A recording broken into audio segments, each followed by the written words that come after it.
What's up mga masters? Nandito na naman tayo sa panibagong araw, panibagong kabanata na naman ang pagsasama-samahan natin ngayon guys. Mga masters, okay lang po bang wag nyong skip ang mga ads sa aking mga videos? Salamat po talaga mga masters sa solid na pagsuporta po sa akin. Magandang gabi mga masters, bali ngayon po ay 4 na videos po ma-upload ko po sa aking YouTube channel. Tama nga mga masters, 4 na videos nga po ang ma-upload ko po.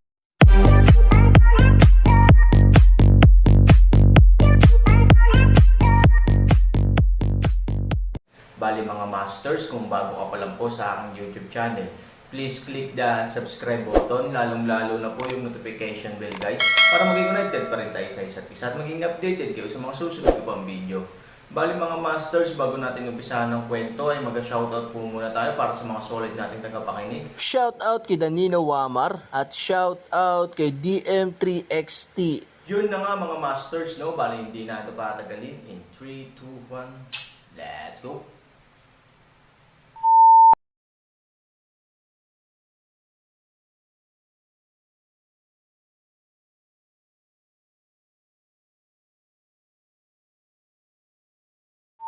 Kabanata 2736 hanggang 2740.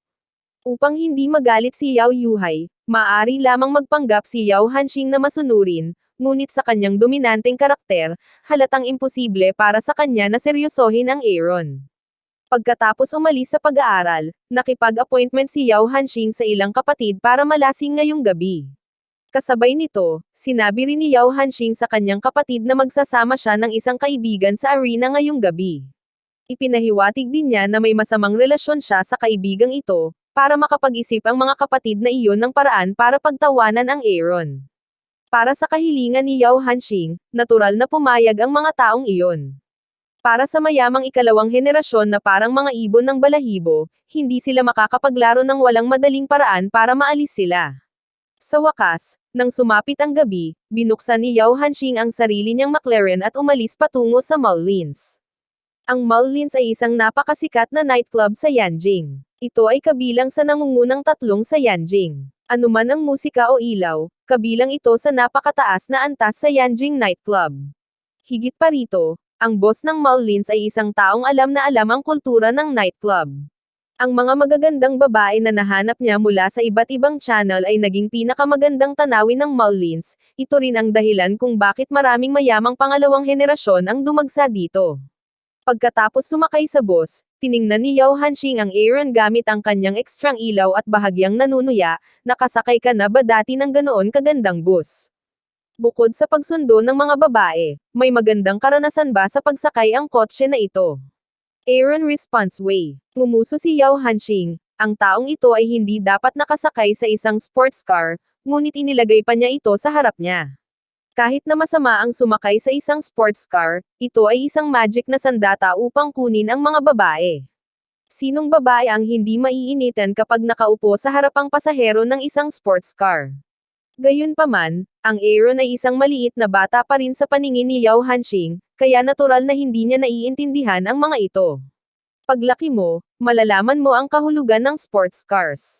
Sabi ni Yao Han Starlight. Bahagyang tumaas ang bibig ni Aaron. Naiintindihan niya ang sinabi ni Yao Hanxing. Kung tutuusin, ang kanyang katawan ay 14 na taong gulang, ngunit ang kanyang pag-iisip ay nasa hustong gulang.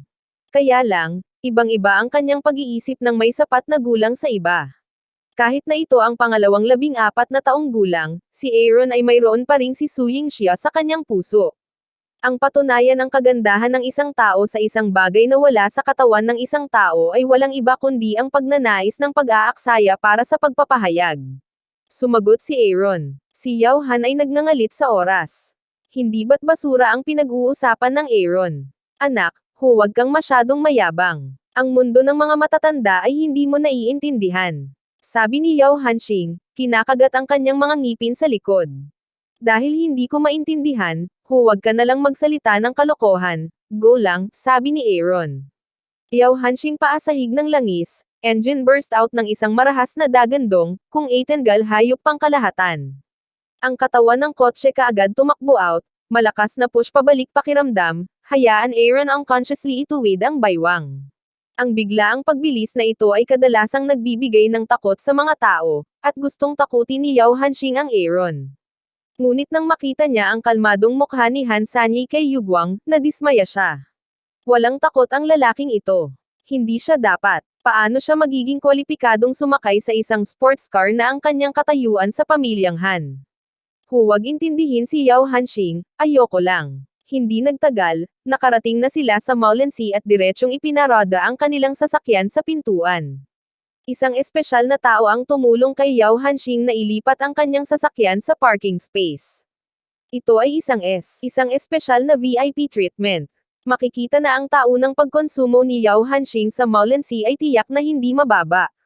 Pagkatapos maglakad papunta sa nightclub, sumabog ang malalim na subwoofer sa kanyang tainga. Si Yao Hanxing ay nakikibagay sa ganitong uri ng eksena, at ang kanyang katawan ay kumikiliti ng hindi namamalayan. Kahit na si Han Sanchen ay hindi partikular na eksklusibo, hindi niya ito gusto. Kahit na ang kanyang karanasan sa buhay ay higit sa iba ng isang beses, hindi siya sanay na pumunta sa mga nightclub. Si Yao Hanxing ay maraming kaibigan sa Mullins. Sa pagpunta sa kahon, maraming tao ang magkukuse para kumustahin siya, na nagpaparamdam kay Yao Hanxing na espesyal. Hintayin mo ako. Pagkatapos sumigaw sa tainga ni Aaron, dumiretso si Yao Hanxing sa dance floor. Ang sayaw ng mga demonyo ay marahil ang pinakamahusay na salita upang ilarawan ang eksena ng isang nightclub. Nakahanap ng sulok si Han Sanchen at tahimik na naghintay. Hanggat hindi nawawala si Yao Hanxing sa kanyang paningin, masisiguro ni Han Sanchen ang kanyang kaligtasan ng 100%. Pagkatapos ng lahat, si Han Sanchen ngayon, sa ilang lawak, ay hindi kasing simple ng isang mortal. Little brother, matanda ka na ba? Naglakas loob kang pumunta sa isang nightclub. Sa maikling panahon, isang babaeng nakapulang damit na may suspender ay dumating sa Aaron na may kaakit-akit na mukha. Malinaw, mayroong isang bagay na sadyang nakakapukaw. Tiningnan ni Aaron ang babaeng makapalang makeup at mahinang sinabi, "Umalis ka dito." Cut. Nang marinig ang dalawang salitang ito, agad na binago ng babae ang kanyang mukha, gumawa ng mapanghamak na ekspresyon sa Aaron, at pagkatapos ay pinilipet ang kanyang balakang upang umalis. Hindi nagtagal bago lumabas si Yao Hanxing sa dance floor at nagawang hawakan ang dalawang babae sa ganoong kaikling panahon. Dapat sabihin na ang impluwensya ni Yao Hanxing ay hindi maliit. "Tara, punta ka sa box." Sinabi ni Yao Hanxing kay Aaron. Si Aaron ay sumunod kay Yao Hanxing ng tahimik. Ang dalawang kamay ng lalaking ito ay hindi tapat. Pagkarating sa kahon, nakilala ni Aaron ang mga tinatawag na kapatid ni Yao Hanxing, na mga kaibigan lang. Naisip na ng mga taong iyon kung paano ayusin ang Aaron. Pagkatapos magtinginan, tumayo ang isa sa kanila at naglakad papunta sa Aaron. Malapit na siya sa Aaron. Ang unang pangungusap ay tawagin siyang kapatid, "Kuya, nabalitaan ko na ikaw ay isang mabuting kaibigan ng matandang Yao na hindi ka pa nakakapunta sa isang nightclub dati." Ang Aaron ay gumagalaw ng isang hakbang nang hindi nag-iiwan ng anumang bakas. Ayaw niyang may akap siya ng kakaibang lalaki, "You play your game, and I have my own mission." Sabi ni Aaron, "Oh, walang mukha. Boy, minamaliit mo ba ako?" Sabi ng taong iyon na hindi nasisiyahan sa mukha ni Aaron. Bahagyang sumimangot si Aaron. Kung talagang tinuturing niya ang kanyang sarili bilang kaibigan ni Yao Hanxing, paano siya magiging matigas? Tila dapat may sinabi si Yao Hanxing sa kanya, o may plano man lang. Han 3,000 sa tingin ng mga ito, hindi nabigyan siya ng isang maliit na mukha, direktang sinabi, "Tumingin sa iyo kung paano, tapat mong gawin kung ano ang dapat mong gawin, huwag bigyan ang iyong sarili ng problema." Ang lalaki ay tumingin kay Aaron ng mabangis. Sa hindi inaasahan, napakayabang ng batang ito. Hindi man lang niya ito pinansin. "Anak, nag-aaway ka," sabi ng lalaki na may mabangis na ekspresyon. Si Yao Hanxing, na kanina pa naghihintay na parang walang nakita, sa wakas ay bumangon sa oras na ito. Nakalimutan niyang sabihin sa kaibigan niyang si Aaron kung gaano siya kagaling. Ang bagay na ito ay hindi malulutas sa pamamagitan ng kamao, o siya ay magdaranas ng malaking kawalan. Total, sinipa ni Aaron ang bodyguard na inimbitahan ng kanyang ama. "Stop it. Stop it. Give me face. Huwag ka kasing magalit." Si Yao Hanxing ay tumayo bilang isang tagapamayapa, at ang galit ng lalaki ay natahimik. "Huwag kang mag-away. Napakagaling ng bata. May iba tayo. Si Yao Hanxing ay sadyang lumapit sa tainga ng lalaki at sinabi. Napakaliit na bata, nakikipaglaban ng husto. Bagamat hindi naniniwala ang lalaki, sinabi ni Yao Hanxing na marahil ay ayaw niyang masyadong halata ang mga bagay, kaya kailangan niyang baguhin ang kanyang diskarte. Nakahanap ang Aaron ng isang sulok na mauupuan upang maiwasang magambala ang kanilang interes. Ngunit ang pag-upo sa sulok ay hindi nangangahulugan na maaari kang maging walang malasakit. Hindi nagtagal, dumating ang isa pang lalaki sa Aaron dala ang kanyang baso. Dahil magkaibigan tayo, sabay tayo sa inuman. Kung hindi tayo umiinom sa nightclub, hindi tayo sang-ayon sa rules.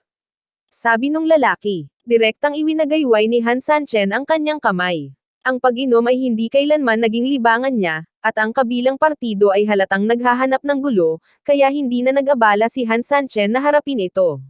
Little brother, can't you? I don't give you face for a glass of wine. At least lumabas ako para makipaglaro. Wala kang ganitong kakayahan. Nagpatuloy ang lalaki. Uminom ka, gwapong bata. Hindi ka matatakot na malasing. Huwag kang mag-alala, hindi ka kakainin ng mga kapatid ko. Hindi sapat ang maliit mong katawan para maglaro tayo. Oo, hindi namin gusto ang maliit na sariwang karne tulad mo. Ang lahat ng mga tao sa kahon ay tila nakatayo sa parehong harapan at nanunuya sa Aaron. Aaron ay hindi inis sa mga salitang ito, at sinabi gaya ng dati, hindi ako interesado sa alak. Interesado ka ba sa mga babae? Isang payat na batang babae ang direktang umupo kay Aaron, na may malakas na pabango sa kanyang ilong. Nang sinasadya niyang ilagay ang kanyang kamay sa hita ni Aaron, nagkaroon ng kasuklam-suklam na pakiramdam si Aaron, na mas masahol pa sa pagkain ng dumi. Bitawan mo nga ako, huwag mong hayaang magalit ka. Walang awang sabi ni Aaron. Kuya, ang yabang mo magsalita. Kung lalaki ka, makipag-inuman ka na lang sa ate mo. Huwag kang magpasikat. Naiinis na sabi ng babae. Oo, kaya kung inumin ito. Kung maiinom mo siya, hindi ka na namin ipapahiya. Kung hindi mo kayang inumin, tumayo ka na lang sa labas. Huwag mong guluhin ang interes namin. Isang grupo ng mga tao ang naghiyawan sa isa't isa. Tumayo si Han Sanchen at lumabas ng kahon. Lying trough, this boy is too seedless. Old Yao, who the hell is this? Masyadong duwag. Ang boring talaga. Hoy, bata pa lang. Hindi siya dapat nasa ganoong lugar. Ano bang pakialam mo sa kanya? Tara laro tayo. Hindi nagsalita si Yao Hanxing. Medyo kakaiba lang ang naramdaman niya. Kakaalis lang ng Aaron. Hindi. Siya ay mayabang noong siya ay nasa pamilya ni Yao. Bagamat isa nga siyang wasak na young master ng pamilya ni Aaron, kumpara sa dati niyang ugali, talagang ibang tao siya. Sa maikling panahon, bumalik ang Aaron sa kahon. Hindi man lang tumingin sa mata ang barkada. Kasunod ng Aaron sa kahon, mayroong 2 waiter, bawat isa ay may dalang grid ng alak, 30 tasa bawat grid, sa mesa. Anong ibig sabihin yan? Anong lalaruin? Hindi ko pa nakikita. Ang mga alak na ito ay mukhang hindi karaniwan. Tiningnan nila ang alak sa mesa na may pagdududa at hindi nila masyadong naintindihan kung ano ang gustong gawin ng Aaron. Si Yao Hanxing ay may malaking interes dito, hindi maiwasang magtanong kay Aaron, ano ang ibig sabihin nito? Ito ay tinatawag na Hell's Road. Mayroong 30 tasa ng alak sa kabuuan. Ang konsentrasyon ng alkohol ng bawat tasa ay mas mataas, mula mababa hanggang mataas. Kung natapos mo ito sa loob ng 2 minuto, ikaw ay mananalo. Hindi mo ba gustong maglaro?